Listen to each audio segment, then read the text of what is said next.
l'âme lauria. Alors, on va avoir besoin... Alors là, j'en fais une grosse quantité parce que je vais la congeler, mais sinon, vous pouvez diviser les quantités par deux. On a environ 1 kg de paleron, on peut mettre de la joue, on peut mettre du plat de côte, de la viande à bourguignon, ce que vous voulez. Donc c'est de la viande tendre. Là, j'ai pris 7 merguez. Donc, il y aura 2 paquets de meloria. Donc, il y en a déjà un là. Un, ça équivaut à environ 6 cuillères à soupe, 7 cuillères à soupe, en gros, quoi. Voilà. On va avoir besoin d'harissa. On va avoir besoin de coriandre en poudre. De l'ail. Alors, l'ail, ben là, ça équivaut environ à 2 grosses têtes d'ail. 2 petits oignons. De l'eau, environ 2 litres. Et de l'huile d'olive. La première opération, on va éplucher l'ail et le couper en petits morceaux, puis je vais le passer au mixeur pour pour qu'il soit vraiment coupé fin. Et on va peler l'ail et l'écraser. L'ail est pelé et écrasé, donc nos 2 grosses têtes d'ail et nos 2 oignons coupés, passés au mixeur. Maintenant, c'est le moment de faire revenir la viande.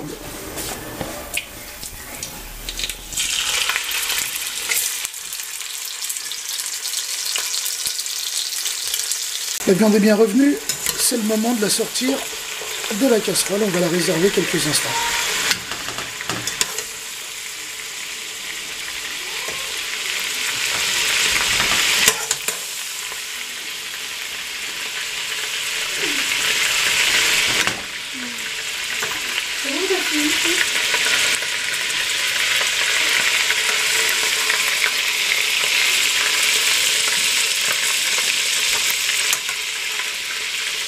Voilà. C'est le moment de verser la meloria. Donc on verse la poudre et on la fait revenir un petit peu.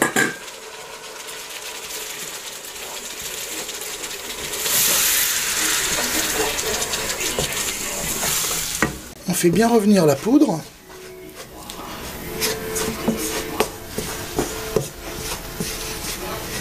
Jusqu'à ce qu'elle exhale une bonne odeur, en fait. Donc ça va pas prendre bien longtemps, hein.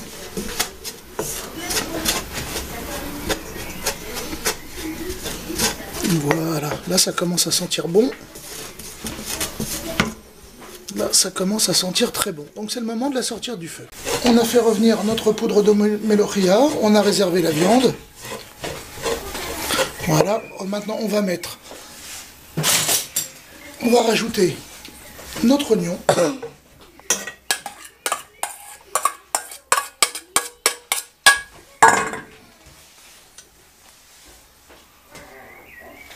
On va rajouter la moitié de l'ail, donc la moitié. Voilà, à peu près tout ça. On va remuer.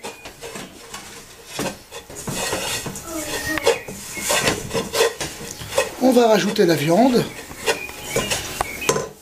Donc elle y retourne. Hop.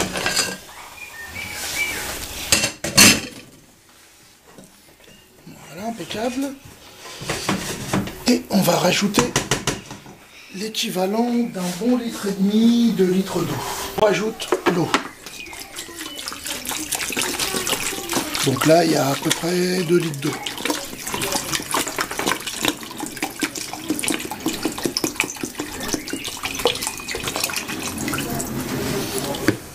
Et je vais rajouter une cuillère d'harissa.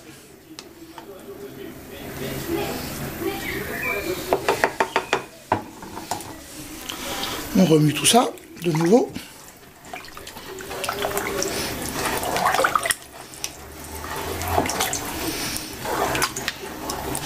Et on va envoyer ça sur le feu, à feu fort jusqu'à ébullition. Et quand on aura l'ébullition, on va baisser le feu, donc on va se mettre à feu doux. Et puis, on va laisser cuire environ 2 heures en remuant très régulièrement. Voilà. Et au bout de 2 heures, au bout d'1 heure, on reviendra parce que la recette n'est pas terminée, on aura des choses à faire encore. Alors là, on est parti pour 1 heure pleine. Ne t'avance pas, hein. Tu cadres pas plus près, d'accord? Et évite de bouger comme ça, voilà. Alors on rajoute l'eau. Donc là, il y a à peu près 2 litres d'eau.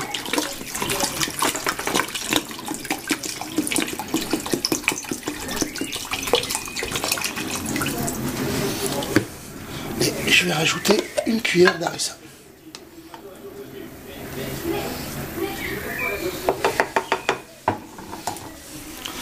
On remue tout ça de nouveau.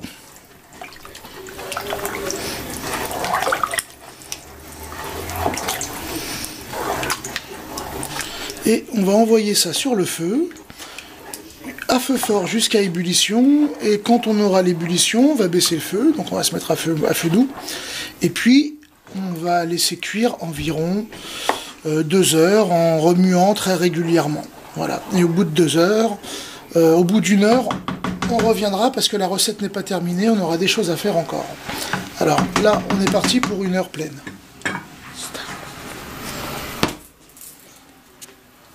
Ouais. Alors j'avais oublié de le dire, mais ça tombe sous le sens. Quand on a mis l'eau, bien sûr, on rajoute du sel, sinon notre plat va être un peu fade, bien que relevé, mais un peu fade. Donc on rajoute un peu de sel.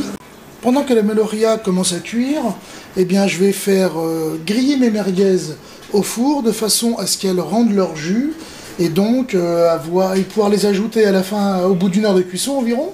Sans avoir un plat vraiment trop gras.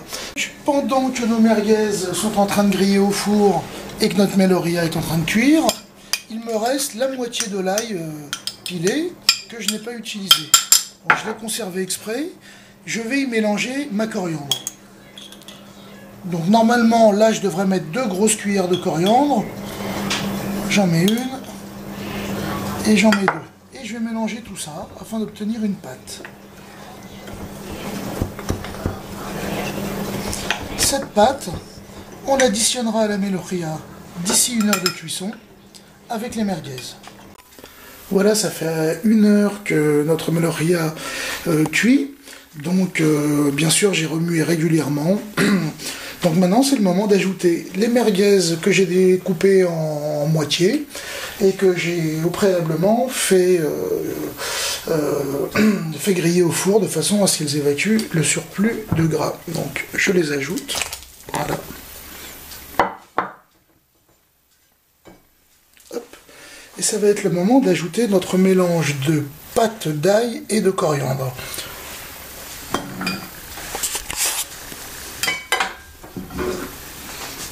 Alors.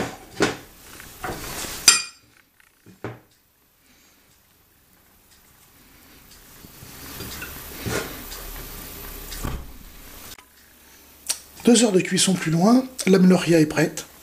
Les viandes sont bien confites, les merguez ont bien parfumé le tout. On sent bien l'odeur de l'ail et de la coriandre, c'est terrible. Et la sauce a la consistance qu'il faut. Alors on va vérifier la consistance de la sauce. Hop. Alors, le test c'est, vous mettez une cuillère dans l'assiette. Vous prenez la cuillère en bois, vous faites ça. Voilà. Et si ça revient doucement, c'est que vous avez atteint la bonne consistance et donc c'est parfait, il n'y a plus qu'à manger là. On va en rajouter. Hop. Voilà. Et on recommence. Voilà. Hop. Vous voyez, ça se referme. Tout doucement.